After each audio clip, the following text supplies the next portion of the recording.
অনেকজনে বলে জাহাঙ্গীর হুজুরের গলা সহজে ভাঙে না। আমার গলা না ভাঙার একমাত্র কারণ হলো আমি এখানে আসলে এই হযরত কেবলার পুকুরের পানিগুলো পান করি।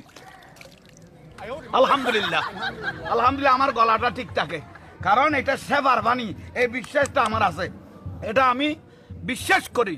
আমার গভীর রাত হলো, যত রাত হবে হোক, আমরা এখানে এসে হাজির হই।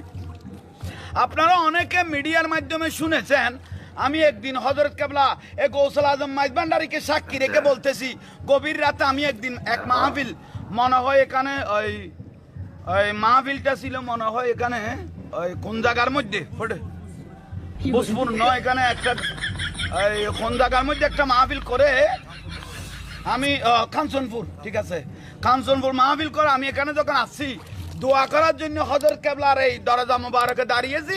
এই টাইমের মধ্যে কিছু শিক্ষার্থী, পরীক্ষার্থী, মাদ্রাসার ছাত্র, স্কুলের ছাত্র এসে বলতেছেন জাহাঙ্গীর হুজুরকে পেয়েছি, হুজুর একটু হযরত কেবলার দরবারে আমাদের জন্য দোয়া করেন। আমিও বলতেছি ও গৌসুল আজম বাবাজান, একটু তাদেরকে একটু দোয়া করিয়েন, আপনার বেলায় তো নজর দিয়েন। আরে বাপ রে বাপ, ভাদ্র মাসের কুকুর যেভাবে পাগল হয়ে যায়, এ বাতেলের ফাড়াগুলো গরম হয়ে গেছে, ঠিক না? জাহাঙ্গীর হুজুর বাবাজান বললো কেন? হযরত কেবলা গৌসুল আজম মাইজভান্ডারীকে বাজান বললো কেন?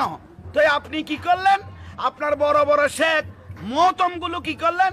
একটা অটো রিক্সার মধ্যে উঠলেন, অটো রিক্সা যাইতেছেন, ফিটে হাত দিয়ে অটো রিক্সাওয়ালাকে বলে, বাবা একটু থামো, এটা কি তোমার মায়ের স্বামী?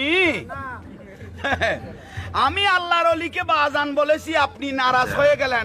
অটো রিক্সা চালাইতে চালাইতে কতটুকু গেল, অটো রিক্সার চালকের পিছনে হাত দিয়ে বলে, বাবা একটু এদিকে দাঁড়ান, এখানে দাঁড়ান, বাবা এখানে দাঁড়ান। তা আপনি যে বাপ ডাকলেন, এটা কি আপনার মা জামাইনি?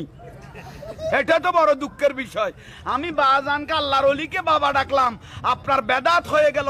আপনি রিক্সাওয়ালাকে বাপ ডাকতেছেন, বাসে উঠে বলে একটু বাবা একটু ওইদিকে যাও, এটা কি তোমার মা স্বামিনী? আপনি যে সেখানে বলেন বাজারে গিয়ে তরকারিওয়ালা, আলুওয়ালা, পেঁয়াজওয়ালা, ডাইলালাকে বলতেছেন, বাবা 1 কেজি আলু দাও, বাবা 1 কেজি পেঁয়াজ দাও, বাবা 1 কেজি মাছ দাও, এটা কি আপনার মায়ের স্বামী? আমি আল্লাহর ওলিকে বাবা ডাকলাম। আমার মনে হয় এখানে একটা ওয়াজ হয়ে যাচ্ছে।